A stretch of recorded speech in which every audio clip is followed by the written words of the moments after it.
time was, if you wanted to leave Earth, you needed a government ride. But that's about to change, thanks to a billionaire's dream: space tourism. Like astronauts, tourists will need a place to depart from. Not an airport, but a spaceport. I don't think this particular design has ever been built before anywhere in the world. So where in the world do they build it? Welcome to Spaceport America. Quite the challenge.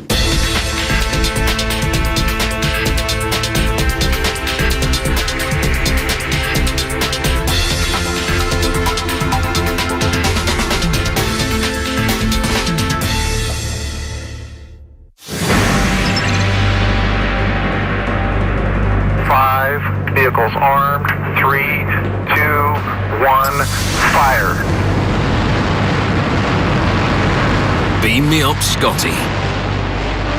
But this time, Scotty's the one beamed up. The ashes of Star Trek actor James Doohan head for the final frontier. Through the area of maximum dynamic pressure on the vehicle. So do the ashes of Gordon Cooper, one of America's first pioneers in space. The widows of those two gentlemen were there and actually pressed the firing button next to me in the Launch Control Center. After 5 minutes in space, the rocket returns to Earth, near the very spot where visionaries foresee a whole new way of travel. Spaceport America, the world's first spaceport built from scratch. With a launch pad for vertical takeoffs, like Scotty's reusable rocket, and a runway for planes to take you into space. It works like this. A mothership called White Knight will climb 15 kilometers, then release the spaceship. The ship will climb to 110 kilometers, where ordinary passengers will join the elite ranks of astronauts. Then it will descend for re-entry and glide home to spaceport. Spearheading the Enterprise is a man who made his name in flight here on Earth. British super entrepreneur Richard Branson. In all, nearly $500 million has been fronted for a venture out of this world. For 50 years, we've had a situation in which only astronauts could go to space. Less than 500 people have been to space. And Virgin Galactic is going to fly more than that in the first year of operation. We're basically these airline type operations. So basically the way you run an airline, we can apply that to space. Because for the past 30, 40 years, we're used to the perceptions of NASA and going into space, that you need a giant government bureaucracy with armies of people to go to the moon and things like that. Spaceport's first passengers won't need a big bureaucracy, just a big wallet. Because trips to space are not cheap. Round-trip fare, $200,000 for a 2-hour flight. But the sky-high cost is expected to come down to Earth. And as the market expands, so will the destinations. Including point-to-point suborbital spaceflight. So rather than going from Spaceport America straight up and back down, you would go from Spaceport America to Singapore or Spaceport America to Sweden or other destinations and be able to do that in an hour or less. A revolution in travel. Spaceport is looking for the perfect place to break ground, and they think they've found it, in the middle of nowhere. Virgin Galactic has set up its world headquarters here in New Mexico, and riding on the inaugural commercial flight will be Branson, Virgin's CEO.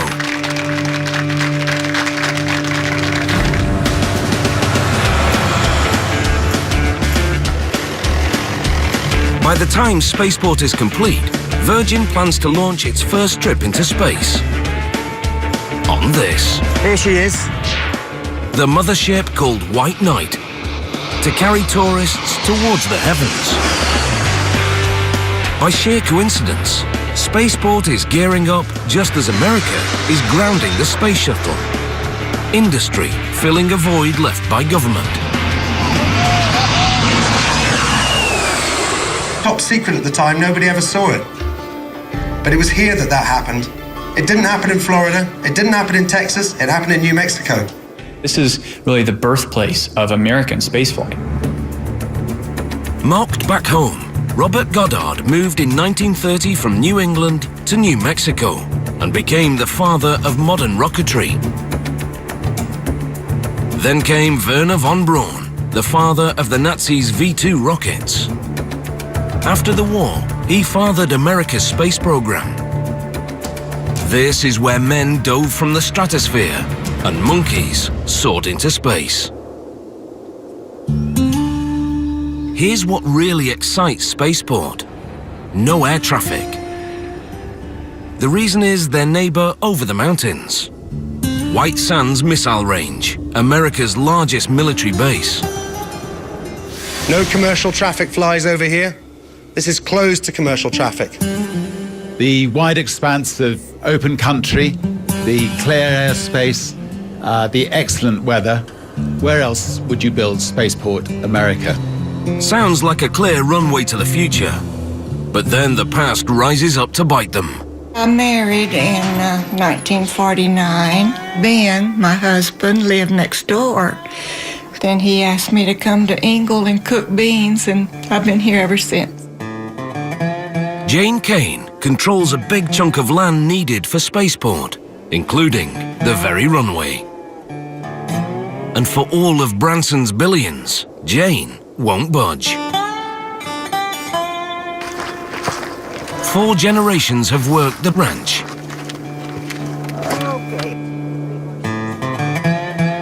I've ridden over all of it. I've gathered cows over all of it. This is home. This is where we raised our family. And what about the town folk? Spaceport means traffic. Spaceport means noise. And Spaceport means change. Born and raised here in Truth or Consequences in Sierra County. This is my home, my family's home. My mom was born in a small community just north of here, so we've made our home here our entire lives. Truth or Consequences is a small town. It stays kind of quiet. Everything shuts down around 6 o'clock most every evening. If Spaceport comes roaring in, the town will never be the same. But in the end, economics trumps tradition. We've been a sleepy little community for a lot of years. And the Spaceport offers us that one shot, a new promise, a new future for economic development. I'm just so excited for what's going to happen to the kids that are growing up here now to really believe space and engineering and high tech and mathematics can really be a part of their future. Truth or Consequences was named for a popular game show. Now the town is in the running to become one of 2 gateways to Spaceport, along with this town.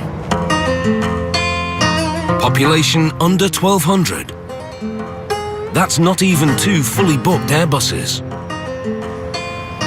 Hatch is a farming town, reputed to produce the world's best chilies. But right now, Hatch is hot for work. Spaceport could create more than 2,000 jobs, more than the entire population of Hatch.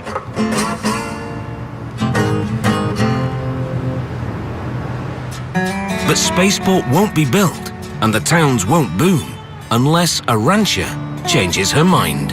When they first started talking Spaceport, we were sure against it.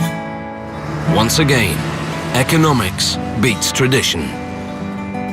Ben had some sickness, and he had a drought, and he had to sell his cows, and the Spaceport sounded a lot better to him.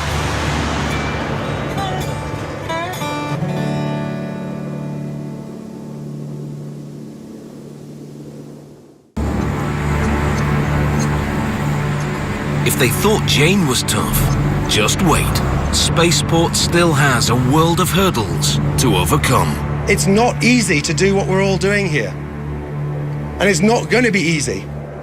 For starters, they've designed a futuristic terminal to match their far-sighted dreams. But no one's actually built anything like it. And Spaceport's biggest asset is also its biggest drawback. Location. If this was being built in the middle of a city, it would have been quick and easy, but it's so far out that that's been the big issue. Everything they'll need, they'll have to bring in, including power. They'll have to build their own electrical substation and nearly 10 kilometers of power lines. And even then, they'll sometimes be cut off. Not all phone services work out here. Matter of fact, I don't have cell phone service. You know, you could have 300-400 people working out here at any given time once everything gets going. Where are people going to stay? The closest town is 35 miles away. Most of our guys are coming from Albuquerque, and it's too far of a commute to do on a daily basis, so they're staying in town in hotels and campers and little apartments. It's an hour going through the canyon, getting out here, and then an hour going back in every evening, so your work day doesn't really end when you leave the job. During the week we live here, and during the weekends we go home and see our families. Some folks may have second thoughts about the future passing through. Just bringing what they need to pour concrete will take 12,000 truckloads.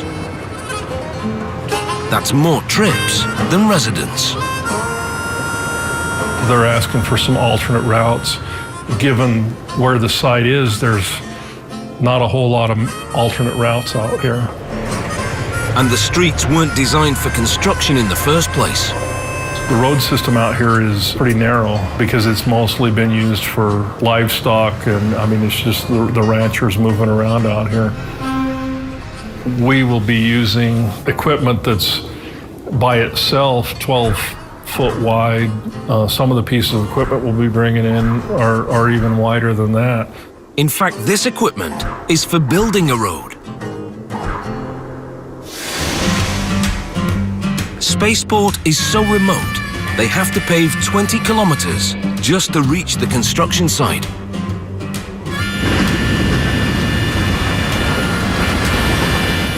At a key juncture along the route, those notorious flash floods have gouged the landscape. This is called Alum Draw here, and it carries a significant amount of water during the monsoon seasons. It scours pretty heavy through here, and that's the reason for the bridge.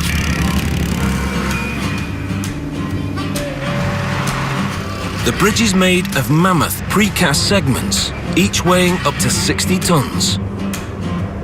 And it was a nervous ride getting them here. Between the front of the truck and the tail end of the load was close to 200 feet. And we had some pretty tight turns to make coming up through these canyons. With the site finally connected to the outside world, construction begins on the business end of Spaceport, the runway. Wider than a football pitch, and more than 3 kilometers long. Long enough to handle a 747. And they'll need every inch for an out-of-this-world trip. On its return to Spaceport America, the spaceship will glide in like the space shuttle. But that's where the resemblance ends. For takeoffs, the shuttle requires more fuel, more infrastructure, and more manpower. At Spaceport, they'll use the runway for takeoffs, with the spaceship carried aloft by White Knight, far cheaper than a vertical launch like the shuttle.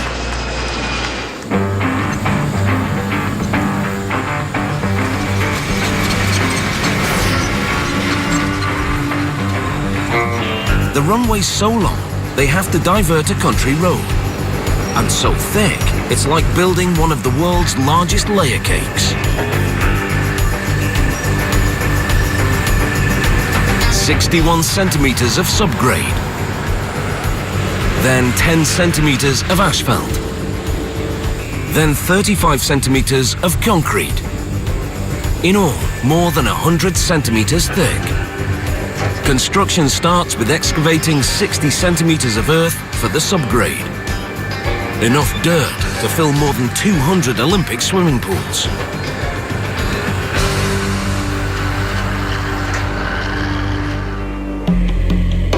Before a blade touches the earth, the past rears up again. Deeper than the layers of the runway lie the strata of history, and archaeologists have to survey every inch. Running past the site is the Camino Real, the royal road of colonial Spain, stretching almost 2,000 kilometers from Mexico City to Santa Fe. Travelers traipse the highway for 300 years, and behind all the fencing lies 3 centuries of historic litter. When you do walk the trail and you look on the ground, it's still possible to find pieces of pottery, artifacts from days gone by. In all, 1,100 hectares must be surveyed, equal to more than 800 football pitches. As wide open as this site seems, the options for the layout were narrow. If we went much further to the west, we got into more of the cultural resource areas that we were trying to avoid. Obviously, with the power lines to the east, we couldn't go much further east. And most runways in southern New Mexico have an east-west orientation. Our runway is almost directly north-south. We have the Caballo Mountains to the west, and we have the San Andres Mountains to the east. Due to the 2 mountain ranges that surround us here, we found that that was the orientation that allowed us to take advantage of the wind, and it also best fit the terrain. Nature created ideal conditions for flying, but not for building. In winter, equipment freezes, and in summer, men broil. Windstorms can shut down the whole site, and rain can turn desert into quagmire. And it does rain here. When we have rain, we have a lot of rain. We're famous out here for having a lot of flash floods. You can receive half an inch to an inch of rain in the nearby foothills. The water doesn't penetrate very deep into the ground. And within an hour, you can have a foot or 2 or more of water running through some of these arroyos. So the draws and everything here fill up pretty quick, and you can be stuck in a bad situation if you're in the wrong place. Last week we had 1.5 inches of rain in about 30 minutes out here, and everything out here was impassable. This dirt gets really slick and you don't get a lot of traction in it, and then 5 hours later it's back to being dry again.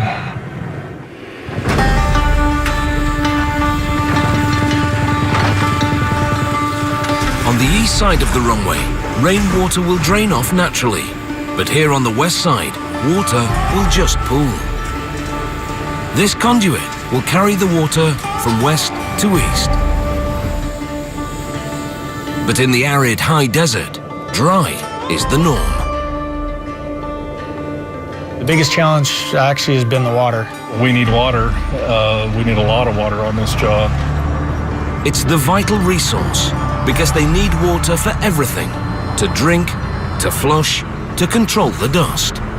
You would think in a remote area like this that dust wasn't that big of a deal, but you know, we have concerns with the ranchers that run cattle on this, and you notice there's not a lot of real good vegetation for the cattle to eat, and I'm assuming that they don't like dirt in their food like we are.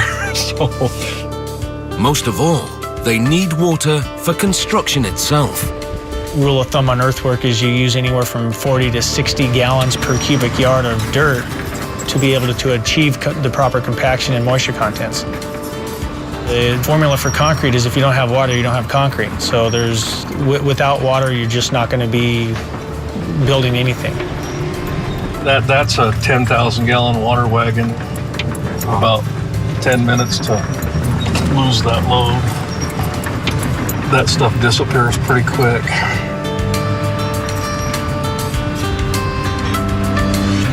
This pond holds enough water to fill 2 Olympic pools, but the crews will use that much in about a week. The water comes from a distant well. Unlike much of the American West, it comes with a good story. The railroad comes right adjacent to the spaceport. And today that's a freight line. It used to be a passenger line. The ranchers used to wave a large white flag, and that train would come to a screeching halt to pick up one passenger to take him to Albuquerque. And the railroad watered its trains from a local well. And then it was capped and somewhat forgotten about, except for the ranchers in the area who have talked about this awesome producing well in an area very scarce with water. Spaceport heard about the railroad well and tracked down the owner. They not only uncorked it, they threw a test pump down there, and they got 500 gallons per minute of great quality water. It's actually the only well that we've found with sufficient supply on an hourly basis. Not only was it a high producer, but also that it has excellent quality. A lot of this water you will find in the area is heavily this brackish, a salty content, which obviously is no good for concrete construction. We'd end up with a concrete runway that would disintegrate over time. So just finding that well in itself was one challenge. The next challenge was, how do you get it here, whether you truck it or whether you run it through a piping system. Running fleets of trucks back and forth would create a traffic nightmare and risk destroying the road they just built. So they pipe in the water from 10 kilometers away and store it in 3 ponds. If the pump breaks down, the ponds will keep them going during repairs. They can get by with less water once Spaceport is built, so they're drilling for a source on their own property. Right now we're doing a test. So this water that's coming through is a test well that we've pumped, and we're monitoring to see what kind of ground loss we get for the locals so that we're not interfering with their consumption of water. We don't want to run them dry, otherwise we find out that the well isn't going to be able to supply the project.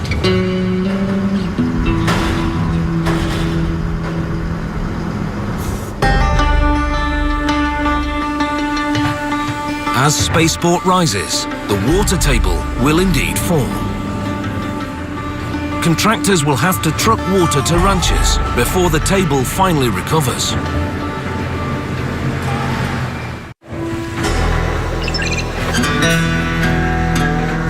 Water remains a headache. We came out this morning and found the tires down on one of our water wagons, so we're only operating on one, and so everything that one is doing is all now devoted to dust control today. The culprit may be a construction hazard unique to this part of America: mesquite thorns, 5 centimeters long and sharp as a tack. It's a $6,000 setback, the cost of 1 tire, and half a day to fix.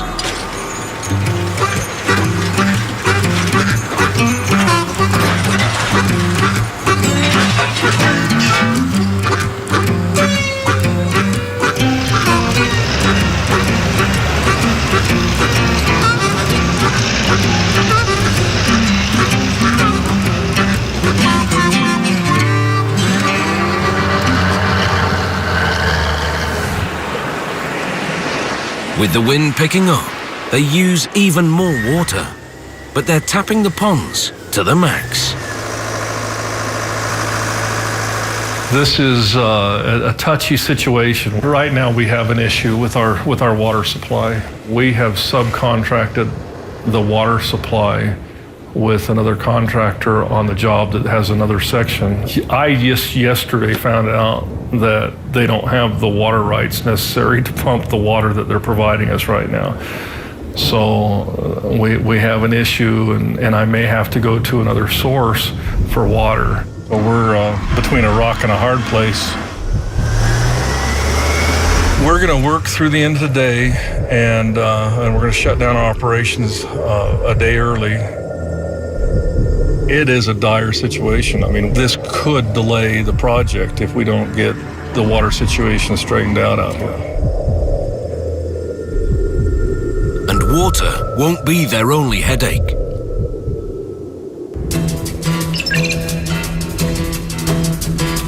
Spaceport America enters its 6th month of development. they've managed to secure rights to the water, so crucial to construction.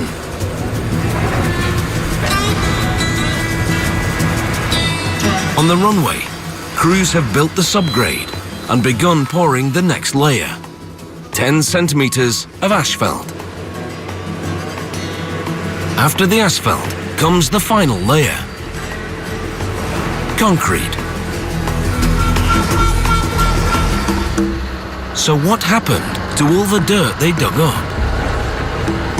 It's put to good use, forming the foundation for the human side of Spaceport. The terminal hangar facility to house the staff, the guests, and the spacecraft. The dirt is mixed with sand to form a hard subgrade for the hangar. In flat terrain, even a 3-story building will tower over the landscape. As with any new high-rise, some neighbors object to the view. 11 indigenous tribes have ties to the land, and they worry that a vista centuries old will be ruined. The architects responded with an ingenious solution: blending in. Now you see it, now you don't. Even on the exposed side, the roofline undulates like the mountains to further blend in.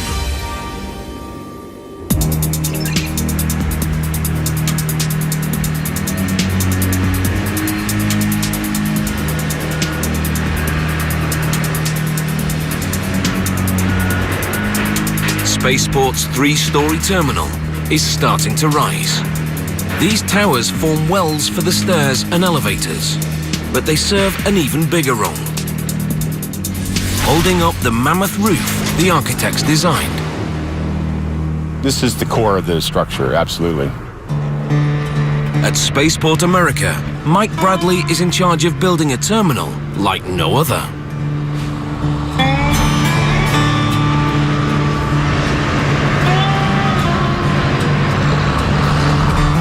The towers of Spaceport's mammoth hangar rise step by step. Crews pour concrete into each frame, then move to the next level, unless nature interferes. The crane shut down automatically at 30 miles an hour. We've had instances in the last several weeks of 45 up to 60 mile an hour gusts and winds. So we've had to work off hours, evenings, early mornings, whatever we can possibly do to maintain schedule.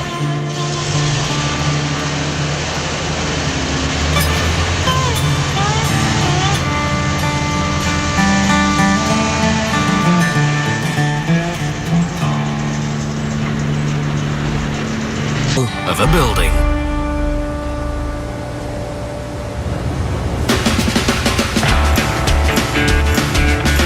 To make the shell rigid, polyurethane foam was sprayed onto the membrane.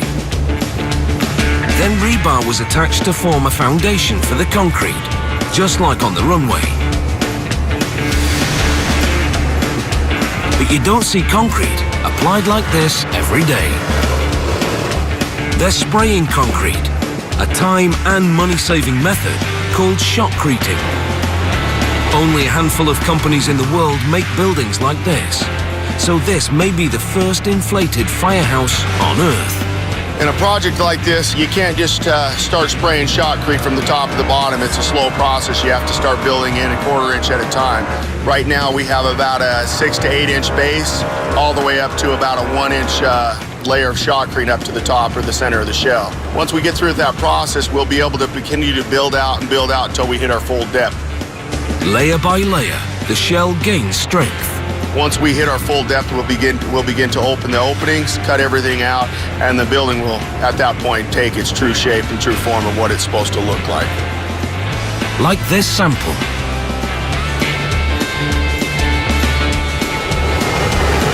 These buildings are phenomenal when it comes to acoustics. You can actually stand at one point of the dome, no matter how big the dome is.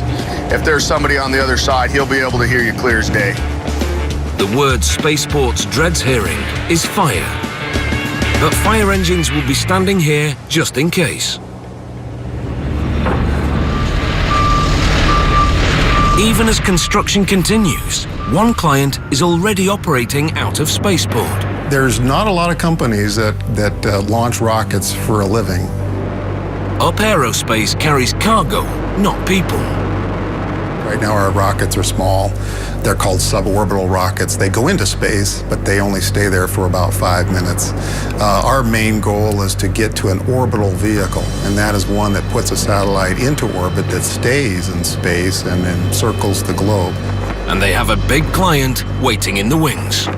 Due to modern technology, we are moving to smaller and smaller satellites. The Air Force is interested in this sort of access to space. This is where we could bring our satellites to put on launch vehicles to fly out of Spaceport America.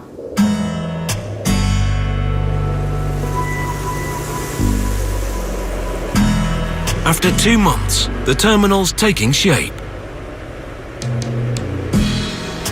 The stairwells that support the entire structure are complete. The next step on the level we're standing on is to pour the concrete deck so we can work at the level below and above us. We'll follow that with the roof trusses, starting at the north, working to the south.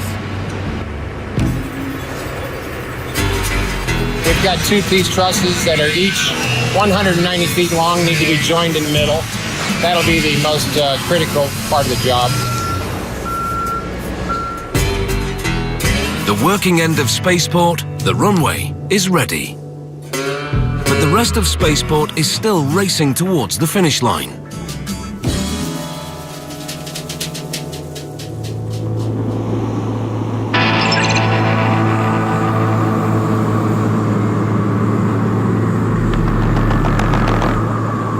One year since construction began, and what a difference.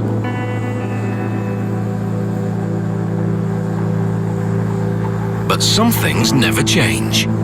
It's very hot out here. As you can see, it's very hot. It's supposed to get to 100 this weekend, from what I understand. It's brutal out here when it's hot.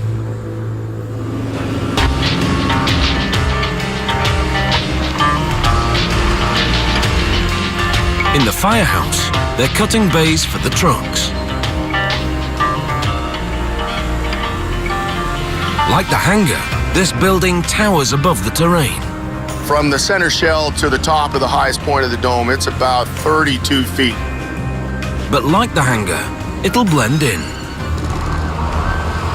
At the terminal, one man shoulders a heavy burden, the roof line. This is probably the most complicated project I've ever been on, and the most amazing. I don't think this particular design has ever been built before anywhere in the world, so it's quite the challenge. This is a mock-up of the upper roof on the spaceport. We have a stainless steel bullnose that goes completely around the border of the building. It's like a great big pie, if you will, and it goes around on a radius, so every part is cut on that radius angle, and the two sides are mirror images of each other. It's very complicated because the roof actually goes up and down, and this metal, as you know, doesn't bend very easily, so these parts are actually made to fit those bends. So they'll all come out numbered. It'll be like a puzzle that you put together.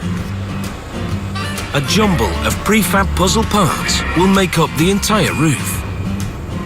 Some parts have less than 3 millimeters of wiggle room, so Mark has to ensure they'll fit. And this one doesn't. It should get smaller as it goes toward the building. This is the outside of the building. This will be going in toward, the window and the inside of the building, and they need to be tapered to get that pie shape. And we'll work that out with the metal company before they actually start sending parts out, so we aren't delayed when the project begins. Just get the bugs out. I can't wait to get started. I got to get this mock-up done first, though. Pressure's always on in construction. The start date can change and get later, but the end date never changes.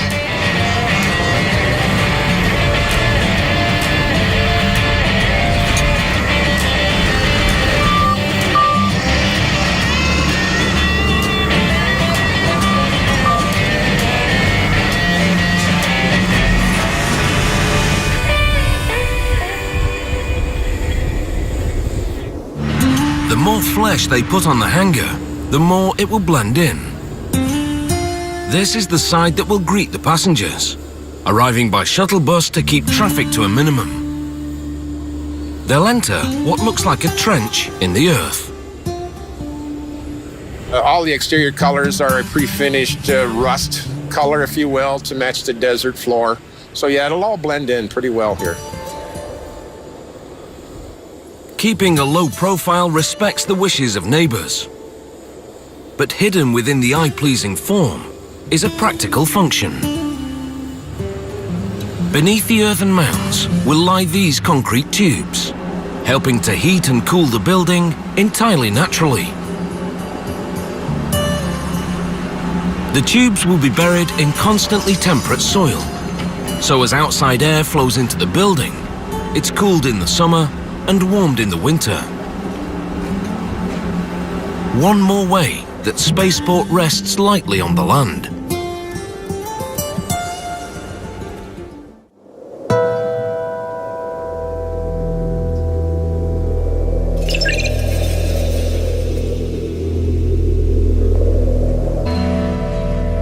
The firehouse just needs finishing touches. Behind me, the glass and glazing is going in. The door tracks are installed. Doors will be installing next week. On these rails will ride the mammoth hangar doors. The face of the door frame will cover with 1/4-inch steel, and again, it'll be the brown to match the desert floor. And they're finishing the room with a view. Outside, Spaceport is designed to blend into its surroundings. And in this room, the outside comes in. This is the brains of the entire flight. We'll begin right here. Mission control from start to stop. Complete view of the runway from end to end. You will enter from the west side, cross over into the 3rd floor reception area, where you'll be trained for your experience. That experience will change flight as we know it. We're still building aluminium tubes that we were building in the 1940s and 50s to get people around this planet. Spaceport will usher in not just new types of vehicles, but new kinds of passengers. Remember, no experience necessary and no supermen required. In time, they hope to move from up and down flights to orbital tours, the space equivalent of a pleasure cruise. A 21st century vacation with cosmic snapshots to bring home to the skeptics. When the airplane was first invented and started flying, people thought that was just crazy. And what good would it possibly do? A lot of people scoffed at that as just a stunt. And that's what's happening here. The space tourism is not a stunt.